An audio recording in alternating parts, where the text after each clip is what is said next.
All right, it's 8:05. Time to get started, everyone. Today, I have the great delight of introducing Dr. Michael Lee, a transplant hepatologist, gastroenterologist, and physician scientist who specializes in caring for patients with cirrhosis, autoimmune liver disease, and liver cancer. Dr. Lee earned his medical degree at the Icahn School of Medicine in Mount Sinai and completed residency in internal medicine at Mount Sinai Hospital. He then completed fellowship in gastroenterology at Brigham and Women's, and then he also did an MPH from the Harvard Chan School of Public Health at that time. He then completed a fellowship in transplant hepatology at UCSF before becoming a faculty member in our division, and we've been very lucky to have him. I've had the great delight of working with Dr. Lee at the General Hospital. His research focuses on the relationship between the immune system and liver disease, including autoimmune diseases like primary sclerosing cholangitis, as well as the use of immunotherapy to treat liver cancer. He seeks to perform meaningful clinical and translational research to achieve a better understanding of immune-mediated liver disease. And personally, is an inspiration to me as a physician scientist coming on up. And I've enjoyed many great chats with him about that in the call room. Today, from him, we'll be learning about portal hypertensive bleeding, which is appropriate since Dr. Lee is also the only gastroenterologist I know to ask me if I remember Ohm's law before driving a circuit on the board to explain portal hypertensive bleeding. So, Dr. Lee, thank you as always for your education inside the endoscopes, appreciate and outside, and we look forward to hearing your talk today. Thanks so much for your very generous introduction, Molly. We will actually be talking about Ohm's law again today. Oh no. All right. All right. So I really enjoy giving this talk every year about portal hypertensive bleeding. It's not directly related to my research interests, I guess, but it's just sort of encapsulates why I love being a transplant hepatologist. There's so many things about liver disease where you need to know medicine and you need to know physiology and you have to think about other organ systems and the physiology behind portal hypertension and portal hypertensive related bleeding. I think is very elegant and very simple once you understand the concepts. So we'll be talking about physiology and then using that as a base of knowledge to move forward with talking about how we address either lowering risk of portal hypertensive bleeding or directly treating portal hypertensive bleeding. Here are my disclosures, none of which are relevant to this talk. So we're going to be talking about managing portal hypertensive bleeding and how it's derived from the pathophysiology of portal hypertension. We're going to talk about how to apply non-invasive assessments to diagnose clinically significant portal hypertension and identify indications for screening and prophylaxis. And talk about, of course, managing acute portal hypertensive bleeding. And there might be a couple bonus points at the end if we have some spare time. So in terms of clinical importance, to sort of hammer this home, the median survival of compensated cirrhosis is 12 years or maybe even more at this point. That drops all the way down to 2 years if you flip the switch and you have some sort of decompensation event, which doesn't necessarily mean bleeding, because if you have a variceal bleed, your 6 weeks mortality after variceal bleeding is 15 to 25%. So we get used to seeing decompensated cirrhosis. We get used to seeing patients with decompensating events. But similar to other major problems like decompensated heart failure, these are really bad things to happen, and they portend very, very, very poor prognosis. All right, so we're going to start with talking about the physiology of portal hypertension, and then I'll be doing a take-home point slide after each of these major chunks of sections. So if you zone out, there's going to be like a green slide at the end of each of these sections, and all you have to do is pay attention to this. All right, so let's talk about physiology. This is mostly based on the Vivena 7 criteria, which was last updated to 2022, and then the AASLD practice guidance from 2024. There's one or two figures from 2017 from the 2017 practice guidance I'm leaving in here, mostly because I really love this figure right here from the 2017 guidance, which they then took out, which made me very sad, because it really illustrates the mechanisms that contribute to portal hypertension. And it basically shows the pathogenesis of portal hypertension, the various sites of action of currently recommended therapies to reduce portal pressures or to treat varices. And we're going to be referring back to this figure shortly when we discuss treatments to reinforce the rationale behind our therapies. So in terms of the causes of portal hypertension, most of the resistance in the portal circulation is due to mechanical issues related to cirrhosis, like fibrosis, direct vascular distortion from cirrhotic nodules, microthrombi. There's also some component or some contribution of direct intrahepatic vasoconstriction due to endothelial dysfunction. So how do varices, which are portosystemic collaterals, affect portal hypertension? Because after all, varices form as a compensatory mechanism by your body to try to offload the high pressure system in your liver. All right, so as I promised, Molly, we're going to be talking about Ohm's law. So this is Ohm on the right, and that's a circuit. So we'll go back to high school physics class. And so Ohm's law is very famously voltage equals current times resistance. You can rewrite that for fluid dynamics as a change in pressure over system equals flow, which is the stuff that's going around like a current, times resistance, so resistance stays the same. For your body, the change in pressure is your mean arterial pressure minus your central venous pressure. The stuff that's going around your body is your cardiac output, and the stuff that's the resistance in your body is your systemic vascular resistance. So I talk about this mean arterial pressure equation a lot when we talk about hepatorenal syndrome, which is not the topic of this talk. But we can translate this even further if we zoom in a little bit more to just the liver. For the portal system, change in pressure is your portal vein pressure minus your hepatic vein pressure. Your flow is the stuff that's going into your liver, so your portal vein or your portal blood flow, and your resistance is your portal system resistance, which, as I mentioned before, is mostly mechanical, some amount of vasoconstriction. So here's your HVPG equation: portal flow times portal resistance. All right, so going back to this question about how varices, which are portosystemic collaterals, affect portal pressure. So if a patient develops varices, well, which one of these variables on the right side of the equation is affected? So portal flow decreases, which should subsequently decrease your portal pressure. That's the whole point of varices. The problem is that cirrhotic patients have increased gut translocation of bacteria to mesenteric lymph nodes because of lots of various problems, which ends up causing the release of nitric oxide. Nitric oxide is a potent vasodilator, which causes significant splanchnic vasodilation. And splanchnic vasodilation therefore causes increased blood flow in the portal system, which counteracts the decrease in blood flow resulting from portosystemic collaterals like varices. So net, there's not really an effect on portal resistance, unfortunately, even though your body tries to do a good job. This is just a quick aside about one of the mechanisms of ascites formation, which applies a very similar concept and also contributes to a hyperdynamic circulatory state that further increases portal flow and therefore portal pressure. And so here's the mean arterial pressure equation derived from Ohm's law. So the splanchnic vasodilation that we just talked about leads to decreased mean arterial pressures. That triggers your baroreceptors to activate in your carotid body and aortic arch. It activates your renal sympathetic nervous system, and end result is you hyperactivate RAS, leading to sodium and water retention, which then leads to ascites formation. And we really care about mean arterial pressure in cirrhosis. And I promise I'll stop talking about mean arterial pressure after the slide. But this is a very old study from 30-something years ago, which showed that patients hospitalized with ascites who had a mean arterial pressure greater than 82 had significantly longer survival than those with a mean arterial pressure less than 82. And same thing for markers of low mean arterial pressure. So if you're making lots of plasma norepi, that's just levofed. Your body's making pressors. So that you do that in response to a low mean arterial pressure. Same thing with urinary sodium. When you have a low mean arterial pressure, your body's sucking up as much sodium as possible from your urine. Same thing with GFR. All right, so back to the portal system specifically. So let's start talking about the therapies you've all heard about or used at one point or another. So why do we specifically say non-selective beta blockers? So that goes back to Ohm's law. So if you have a non-selective beta blocker, you're getting both beta 1 and beta 2 blockade. Beta 1 blockade decreases cardiac output, which therefore decreases cardiac flow.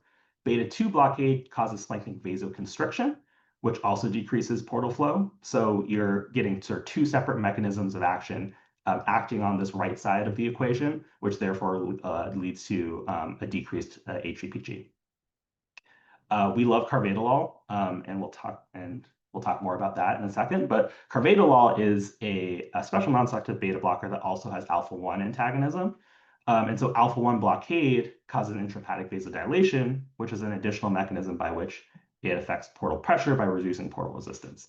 So carvedilol hits both of these variables on the right side of the equation, which means that theoretically you should get a more robust response in your reduction of HVPG. And so unsurprisingly, there's very good evidence that carvedilol is actually more effective at reducing HCPG than nadolol or propranolol, which are the older non-selective beta blockers.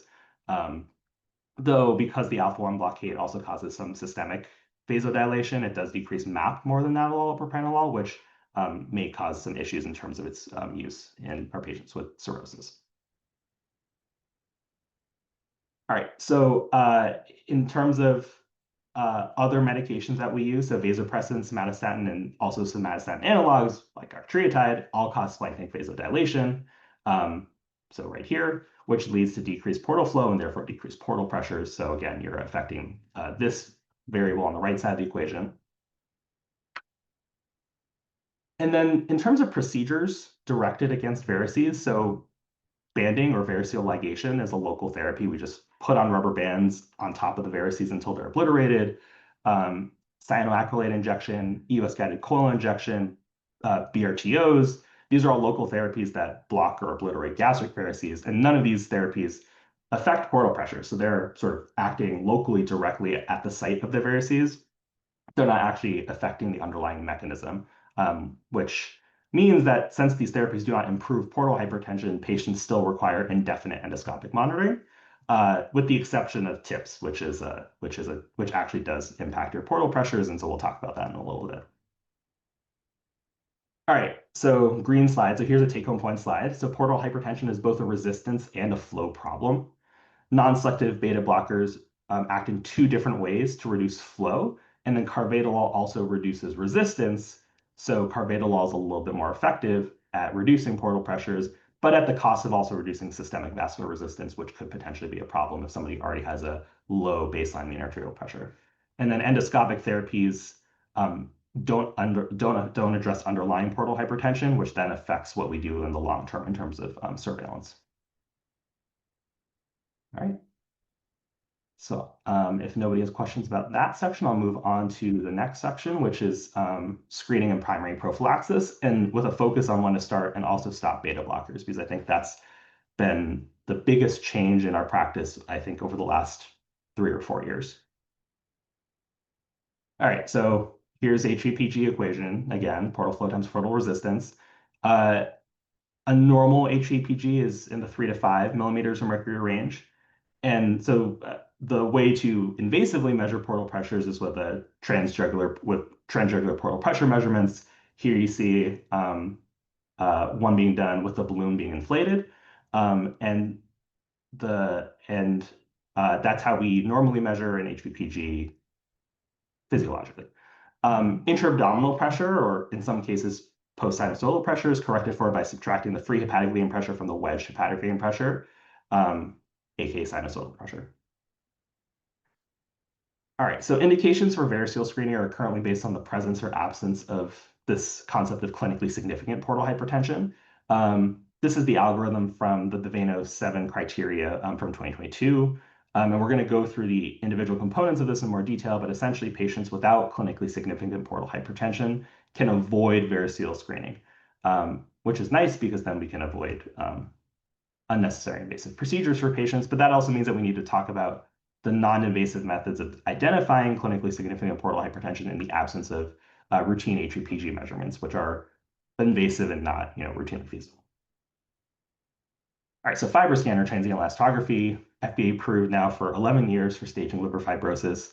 It's an ultrasound-based probe that transmits vibrations to the liver, and then the velocity correlates with the degree of scarring. It's validated for staging for most forms of chronic liver disease. It's painless, quick, performed at bedside, takes about 5 minutes. Here's just general, there's slightly varying cutoffs for the type of liver disease that you have, but roughly things line up, mostly depending on the exact type of liver disease. So let's talk about how to non-invasively detect clinically significant portal hypertension. So this is a figure from the new ASLD guidelines. It's a little bit busy, but I'm going to take some time walking through it, and then I'm going to zoom in on specific cutoffs for avoiding the need for screening endoscopies on the next slide. So at the very top, you have different stages of liver disease combined with likelihood of clinically significant portal hypertension. The first row is liver stiffness measurements. I'll note this is specifically using FibroScan or transient elastography. which is the technology with the most well-defined cutoffs. You can see that a liver stiffness of less than 10 right here rules out cirrhosis. You go over one column to the 10 to 15 range, and that means that compensated cirrhosis is possible, though clinically significant portal hypertension is unlikely, and can be completely ruled out if you have a platelet count of greater than 150 and a liver stiffness of less than 15. One more column to the right.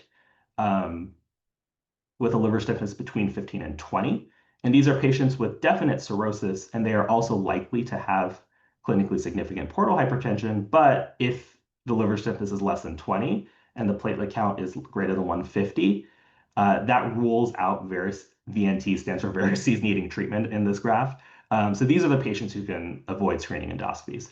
Conversely, if you have a platelet count of less than 110, that increases your probability of having clinically significant portal hypertension. And then you hop over one more column to the right, and if you have a liver stiffness of greater than 20, you can see that any liver stiffness greater than 20 with a platelet count of less than 150 is sufficient to rule in clinically significant portal hypertension, as is any liver stiffness of greater than 25, regardless of platelet count. I also want to point out that ultrasound or MRI methods may be more accessible than FibroScan, especially in patients in the community who are far away from San Francisco. And while there are some proposed cutoffs for diagnosing cirrhosis and diagnosing clinically significant portal hypertension, they're less well validated. They're subject to cross-manufacturer variability, specifically for the ultrasound elastography machines. This is why ultrasound elastography reports will often mention the brand of the machine used, and there's multiple brands out there with varying cutoffs, which is a little bit of a problem. Okay, so I wanted to simplify the last figure and really zoom in and focus specifically on numbers that are good to remember when it comes to deciding if a patient can avoid variceal screening. So to reiterate, if a patient has a liver stiffness of less than 20 and a platelet count of greater than 150, I guess greater than or equal to 150, they can safely avoid screening EGDs because that rules out varices needing treatment. However, they still need annual FibroScans for liver stiffness measurements because fibrosis can be dynamic, and if their liver stiffness goes up in the future, then they may no longer meet this criteria, in addition, of course, monitoring their platelet counts. And as I mentioned, I'm a little hesitant to use non-FibroScan methods given the limitations of current data, but if you're really at the lower ranges of the yellow box here, that's probably safe. If you're getting sort of closer to the borderline of maybe this person could have clinically significant portal hypertension, I don't feel comfortable with doing that. All right, so we've talked about non-invasive clinically significant portal hypertension assessments. Let's move on to non-selective beta blockers. So Prodesi trial was published in The Lancet in 2019. It's the strongest evidence thus far of clinical benefit associated with non-selective beta blocker therapy. It's a trial of 201 patients with compensated cirrhosis, so no previous decompensating events, and clinically significant portal hypertension without high-risk varices. A caveat is that every single patient, in order to be enrolled, they had HVPG measurements, of course, but they also got IV propranolol at the time of HVPG measurements to see if they would theoretically be a beta blocker responder, which is, of course, something that is not standard of care. So this is sort of the best patient population for getting a beta blocker. Compensated cirrhosis, they do have high HVPGs, and they responded to IV propranolol. So half the patients got placebo, 2/3 of the remaining got propranolol, 1/3 of the rest receiving carvedilol. And the primary outcome was time to first decompensation, using the standard definition of development of ascites, variceal bleeding, or hepatic encephalopathy. And so here's the Kaplan-Meier curve on the right. They found that beta blocker treatment did reduce the risk of hepatic decompensation, predominantly by preventing development of ascites. They did not. They were not associated with increased risk of adverse events like hypotension, at least in the study. A few caveats: the mean propranolol dose was 95 milligrams per day. The mean carvedilol dose was 19 milligrams per day. Both of which are clinically reasonable targets, though it's not uncommon that patients will not tolerate those doses. In addition, I mentioned on the last slide that every patient got IV propranolol, and they literally made sure that their HVPGs responded to IV propranolol. So this is a highly selected patient population. And then just based on the fact that they were enrolling patients in the 2010s, most patients in the study had untreated Hep C because this was prior to the advent of DAAs. So the study population isn't really representative of our current liver disease population. All right, so this is just the same slide shown in the previous section, and it's just a reminder that carvedilol is more effective than pure non-selective beta blockers because of the alpha-1 blockade. So there's this major movement towards more aggressive non-selective beta blocker therapy, and so this begs the question, who should we be treating?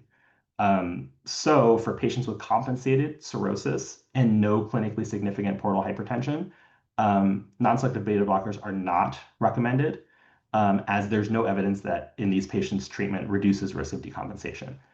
I will say personal practice, if a patient is on a beta blocker for other reasons, if they've got AFib, which is a very common reason, some people are still on metoprolol for blood pressure reasons, people with heart failure, I'll often ask their cardiologist whether they can be transitioned to carvedilol, so we can just kill two birds with one stone. All right, so one box over. This is the optimal patient group to treat. These are patients with compensated cirrhosis and clinically significant portal hypertension, which, as a reminder, we evaluate for non-invasively. And as an additional benefit, these patients don't require screening EGDs because either non-selective beta blocker therapy or variceal ligation are reasonable options for primary prophylaxis. So we can spare patients procedures in this box. It's likely that some patients will have general contraindications or intolerance to non-selective beta blockers. Oftentimes, this is just related to hypotension or bradycardia in clinical practice. Theoretically, there could be issues with obstructive lung disease or pulmonary hypertension. And so if you have contraindication or intolerance, you need to do variceal screening with endoscopies. And because they're not able to take or tolerate non-selective beta blockers, if high-risk varices are found based on size, stigmata, or both, then these are patients who should get banding and have repeat variceal banding until successful obliteration. ACLD guidelines specify that they recommend a pretty strict interval every 2 to 4 weeks, which is a little hard to do in the real world, but certainly it highlights the importance of short interval endoscopies after variceal ligation. All right, so now we've talked about which compensated patients should be getting non-selective beta blockers. Let's talk about patients who might actually be at higher risk for developing complications related to beta blockers. So this is the box of the decompensated patients over here on the right. So there's some evidence that non-selective beta blockers can be harmful. This is a retrospective study of 150 patients with refractory ascites, half on non-selective beta blockers, half not. And non-selective beta blocker therapy was associated with decreased survival. Again, this is a different patient population, refractory ascites, which means they have decompensated cirrhosis. This worsened survival association remained true even after adjusting for things like Child-Pugh class, your sodium creatinine etiology of liver disease, liver cancer. One caveat is that almost half the patients receiving non-selective beta blockers were receiving a very high dose of propranolol, which theoretically could increase the risk of hypotension and precipitating renal dysfunction. And one potential hypothesis of this effect is that use of non-selective beta blockers may prevent the cardiac compensatory response that occurs after a large volume paracentesis to maintain a stable mean arterial pressure after patients experience large fluid shifts, which could then potentially increase the risk of developing more of a hepatorenal syndrome physiology. So this is a retrospective study of 607 patients with ascites, and non-selective beta blocker treatment in the whole cohort was associated with decreased risk of death. But in patients who developed SBP, non-selective beta blockers were associated with increased risk of death. And this was due to mostly attributed to risk of renal dysfunction, so probably, again, hypotension leading to increased risk of hepatorenal syndrome.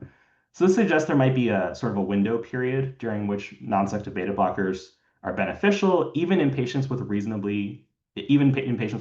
as long as it's reasonably well controlled.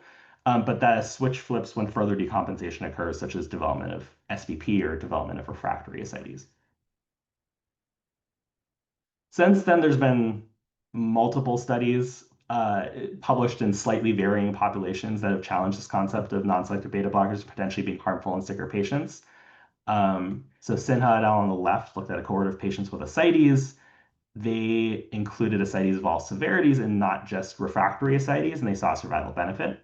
Boston et al. Performed a post-hoc analysis of 3 RCTs, which contained patients with ascites and specifically looked at whether non-selective beta blocker therapy was associated with survival differences in those with refractory or responsive ascites. Um, they didn't see any change in survival in the refractory ascites group, which is different from previous studies, but they also did not see a survival benefit in the diuretic responsive group. So basically, they didn't see any differences in non-selective beta blockers versus patients who weren't on them, which is also unusual. So I think there's some conflicting evidence, probably based on the fact that all these studies are studying slightly different patient populations. So let's circle back and talk about what ASLD recommends in terms of beta blocker strategies in patients with decompensated cirrhosis. So these patients require variceal screening annually, and if high-risk varices are found um, for patients who aren't taking beta blockers, um, you need to do primary prophylaxis either with a beta blocker or band ligation. ASLD says there's a preference given to beta blockers because of potential other benefits. However, ASLD also recommends that non-selective beta blockers should be dose reduced or discontinued in patients who develop persistently low SBPs, less than 90, or have severe adverse effects. My personal opinion, though this is not something that is explicitly stated by the guidelines, is that we should be cautious in patients with further decompensation. So people who develop refractory ascites or SBP, these are really high-risk patients. Those are also risk factors for developing hepatorenal syndrome, largely related to the fact that these patients tend to have low mean arterial pressures.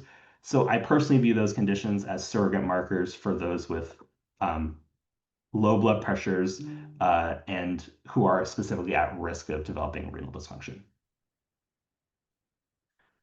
Just very quickly, a note on dosing. So CoReg or carvedilol at the bottom is the strongly preferred non-selective beta blocker given its superior efficacy. Starting dose is 6.25 milligrams once a day. It can be relatively rapidly up titrated to the full therapeutic dose from a liver perspective, which is just 6.25 daily. Patients obviously with cardiac comorbidities may qualify for higher doses, but from a liver perspective, if they don't have any other reasons to be on a beta blocker, 6.25 BID is therapeutic. No need to up titrate further to achieve a specific heart rate goal, unlike propranolol and nadolol, where you start at a lower dose and then you up titrate to a heart rate and a blood pressure goal. Also point out that ASLD is clearly trying to be cognizant of the potential risks of non-selective beta blockers because they suggest different maximal doses for propranolol and nadolol in patients with ascites and without ascites. And then they also have this warning that SBP should be at least greater than 90 millimeters of mercury. All right, so green take-home point slide for screening and prophylaxis. If you're going to remember numbers, a liver stiffness of less than 20 and a platelet count of greater than 150 rule out varices needing treatment. And so these are patients who don't need EGDs, although they will need annual fiber scans to make sure that their liver stiffness remains less than 20, and of course that their platelet counts will need to remain above 150 as well. The optimal patient population to get a non-selective beta blocker in is in compensated patients with clinically significant portal hypertension. That also obviates the need for screening EGDs for primary prophylaxis. And then consider stopping non-selective beta blockers in patients who have a low blood pressure or if they have worsening decompensation with refractory ascites or SBP. All right, so now we're moving on to management of active portal hypertensive bleeding. So risk factors for varices, unsurprisingly, severity of liver disease, endoscopic appearance, and then this clinically significant portal hypertension concept that I've been talking about consistently, so defined as a HVPG greater than or equal to 10. Clinically significant portal hypertension is associated with the risk of developing varices, hepatic decompensation, and also HCC. and an HVPG of greater than 12 is also associated with bleeding risk. So here's what varices look like endoscopically, and probably most of the first year fellows have had a chance to see varices by now. Grade 1, or so this is normal, normal esophagus. Grade 1 varices or small varices pretty much flatten with insufflation. Grade 2 varices project up to into a third of the luminal diameter. Grade 3 varices project into over 50% of the luminal diameter, and here's red wall signs. I won't belabor this point, but unsurprisingly, larger varices are more likely to bleed. Here's like a standard GI fellow dot phrase for GI bleeding, and then we tack on a couple additional things for variceal bleeding specifically. And we'll go over a couple of these points very quickly. So starting with the hemoglobin goal.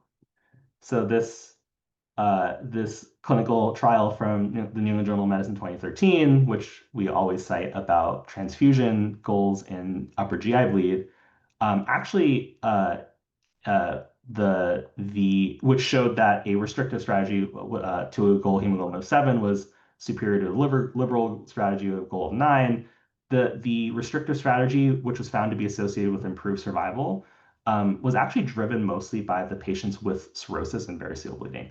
And the idea is that if you think about the HVPG equation, if you're giving people blood, you're increasing their cardiac output, you're increasing the blood that's going to the portal vein, you're increasing the portal flow, you're increasing the portal pressures.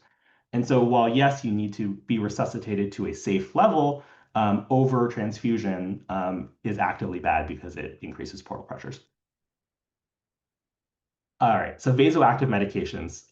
Meta-analysis from 2012 showed that use of vasoactive agents was associated with significantly reduced risk of death within 7 days. They were also associated with lower transfusion requirements and shorter length of hospitalization. And so we say start the octreotide. After the scope, we continue the octreotide for 2 to 5 days. And then just remember, if somebody's on a non-selective beta blocker, they if they're not already on a non-selective beta blocker and they have variceal bleed, once their octreotide is off, the non-selective beta blocker should be started before they leave the hospital. All right, antibiotic prophylaxis in variceal bleeding. So we always say start ceftriaxone. So this is a Cochrane review meta-analysis from 2011, which showed that antibiotic prophylaxis reduces all-cause mortality, largely driven by reduction in mortality from infection. All right, so variceal ligation or banding consists of placing rubber rings on variceal columns with the objective of interrupting blood flow, leading to development of necrosis of mucosa and submucosa, and we replace varices with scar tissue. As we've talked about, endoscopic therapy is a local therapy. It doesn't affect the underlying pathophysiology that leads to portal hypertension and variceal bleeding. And so even though it is usually successful at achieving variceal obliteration, varices will eventually recur. So this does not mean that once somebody is fully banded, they don't need surveillance endoscopies. Bleeding is controlled in 90% of cases of acute variceal bleeding with a rebleeding rate of 20%. And meta-analyses of trials comparing ligation to sclerotherapy have shown that ligation is associated with lower rebleeding rates, lower number of sessions needed to achieve successful obliteration, and lower mortality.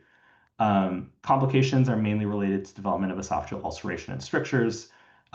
Those are actually significantly more frequent after sclerotherapy than after ligation, which is why ligation is now standard of care. HVPG responders and patients treated with combined variceal banding and non-selective beta blockers have the lowest rebleeding rates, as shown here all the way on the right. And so in somebody who's had a variceal bleed, for secondary prophylaxis, we need to do both banding until obliteration as well as a non-selective beta blocker. Hi, All right. I'm sorry, can I ask you a question?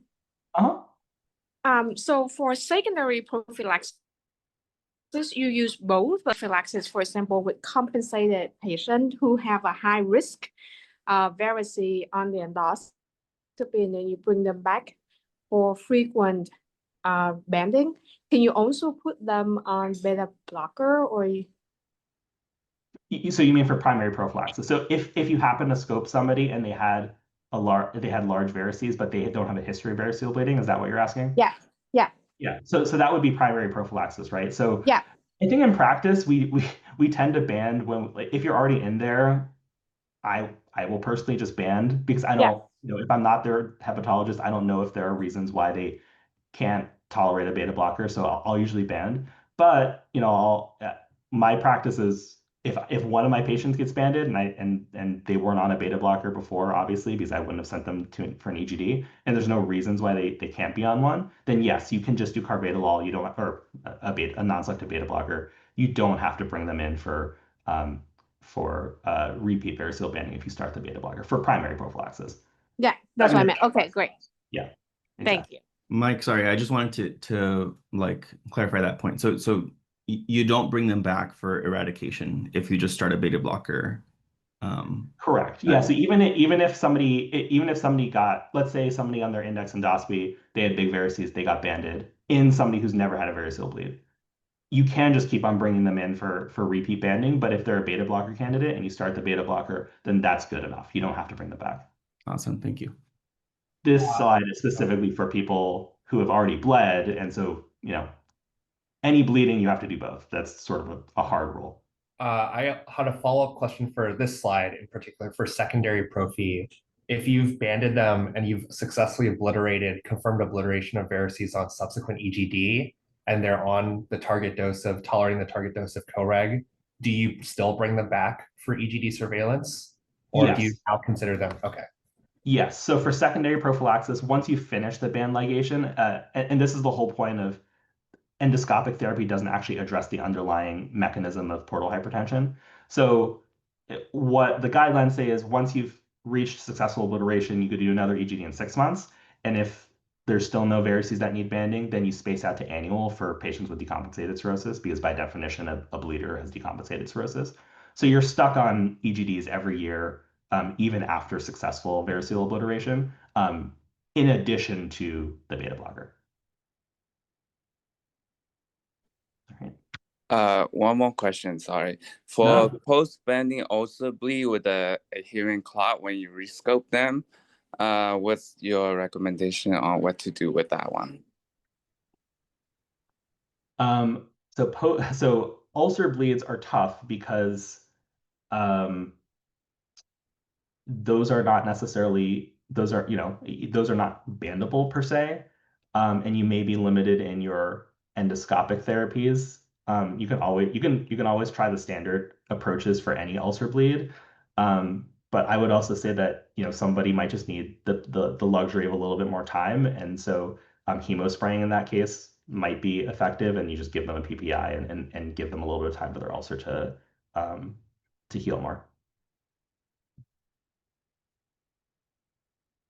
All right, so TIPS, or transcircular intrahepatic portosystemic shunt. So this is now different because all the endoscopic therapies only are local and don't address underlying portal hypertension, and this does. So by definition, a TIPS is meant to bypass the portal system to decompress portal pressures.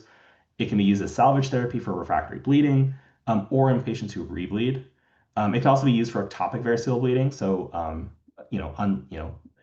this is not very common, but some people can have small bowel varices, rectal varices, and those are more difficult to control with traditional endoscopic therapies. Typical contraindications: hepatic encephalopathy, pulmonary hypertension, right-sided heart failure, because by definition, when you're bypassing this high-pressure system in the liver, you're suddenly dumping a bunch more venous return into the right side of the heart, and so you need to make sure that their heart can handle that load. And then MELD score in the high teens, roughly. MELD score was actually, the original MELD score was actually originally designed to predict post-TIPS mortality, and now has evolved way beyond that original indication. But still, it's a good way of remembering that liver function impacts your prognosis after TIPS. All right, so this is so-called early TIPS placement, which is not a new concept, is shown here by this landmark RCT way back in 2010, which showed that early TIPS in high-risk patients reduced risk of bleeding and risk of death. And this is despite being at a relatively quote unquote sick group of patients, the median MELD in this study was 18, and half of patients were child P class B and half were child P class C. So again, this is a sicker patient population than we would typically, at least in the past, think about tips for. So here's a more recent study, a 2020 meta-analysis of 1,700 patients, which also includes the 2013 study by Garcia Pagan. Early tips was associated with improved mortality, decreased risk of rebleeding within 6 weeks and 1 year, although it did increase the risk of hepatic encephalopathy, which is not surprising. So there's, 3 sort of different styles of tips in the context of variceal bleeding. So preemptive tips, which is recommended by SLD within 72 hours of initial EGD in high-risk patients, which they define as Child-Pugh B7 with active bleeding at the time of the endoscopy, or Child-Pugh Class C patients. Following variceal bleed in the absence of absolute contraindications. A salvage tips is when you can't control variceal bleeding and it's an emergency situation. And a rescue tips is for use in patients who rebleed despite vasoactive therapy and endoscopic ligation. Okay. I really need to update this picture because it's blurry. Every time I ask, people don't know. People aren't sure what it is. Never mind. Could I ask a question about tips real quick? Yes. Oftentimes I've seen that when the patient gets the tips, it takes a while for their portal hypertension to normalize. Do you typically, when you handle their non-selective beta blocker, do you keep it going after the tips, or do you just kind of just monitor closely? Well, so if you read at least the tips procedure notes by your ECSF interventional radiologist, they will measure a pre-tips HVPG and a post-tips HVPG. So you'll actually get an immediate understanding of how effective the tips was. And generally, the pre-tips HVPG is something horribly high, and then it drops substantially afterwards, and oftentimes to the point where they no longer have clinically significant portal hypertension. So yes, if the tips is effective, if the HVPG drops the way that we would like it to, then you don't actually need to do the beta blocker, especially in acute situations. Right now we're talking about tips after bleeding, not tips for somebody with, let's say, refractory ascites. These are patients who you wouldn't be starting a beta blocker on anyway in the acute setting because in the short term, you don't want to reduce their blood pressure and heart rate in the context of the bleeding episode. And so usually these patients don't actually ever have to go out on a beta blocker.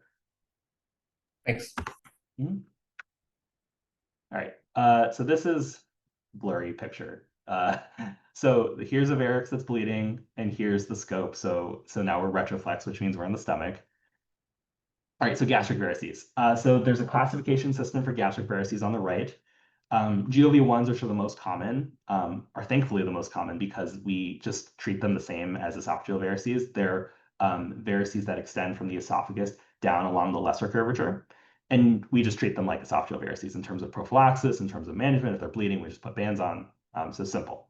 GOV2s are gastroesophageal varices that extend along the greater curvature, which are the next most common. And IGV1s and IGV2s are isolated gastric varices in different anatomic locations.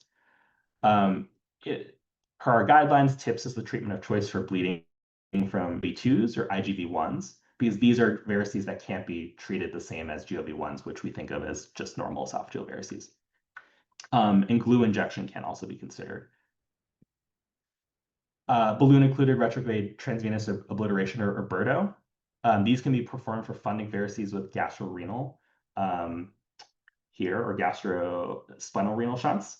So the outflow vessel of the shunt is occluded with a balloon, and then IR will inject a sclerosant directly into the gastric varices.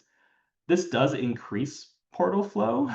You're shutting off a portosystemic shunt. And so by occluding that, you're increasing portal flow and therefore increasing portal pressures, and therefore ascites and esophageal varices can get worse. So that's something to keep in mind. There was a RCT out of China in 2021 that looked at very small, but 64 patients with GOV2s or IgB1s, they were randomized to either cyanoacrylate injection versus Birdos, and the Birdo group had lower rebleeding risk and fewer hospitalizations. One of my former co-fellows is working on, or is continuing to work on this idea of EUS-guided coil embolization, which is EUS-guided injection of coils for embolization along with an absorbable gelatin sponge, which is a hemostatic agent that forms a plug. They published this back in 2020 in a series of 10 patients. The gelatin sponge plug thing minimizes risk of embolic complications. And it was really successful in their initial study, and then I should update this because they published a bigger study showing that it's very effective, although obviously not in a randomized way, so there's no comparison group. So gastric varices, in terms of recommendations, so if you have got GOV1 varices, great. You can just think of them as esophageal varices. You can do whatever you want. For GOV2s or IgV1s, banding is not effective. Although I will note that in an acute setting, if you're trying to get hemostasis, you can kind of ban anything. But for longer term, more durable hemostasis, either cyanoacrylate, TIPS, or Birdo can be considered first-line options. For secondary prophylaxis, if you get a TIPS or Birdo, which address the sort of the TIPS addresses the underlying portal hypertension, the Birdo directly addresses the gastric varix itself. You don't need secondary prophylaxis. Otherwise, a combination of non-selective beta blockers plus more glue. All right, so let's say that glue injection failed.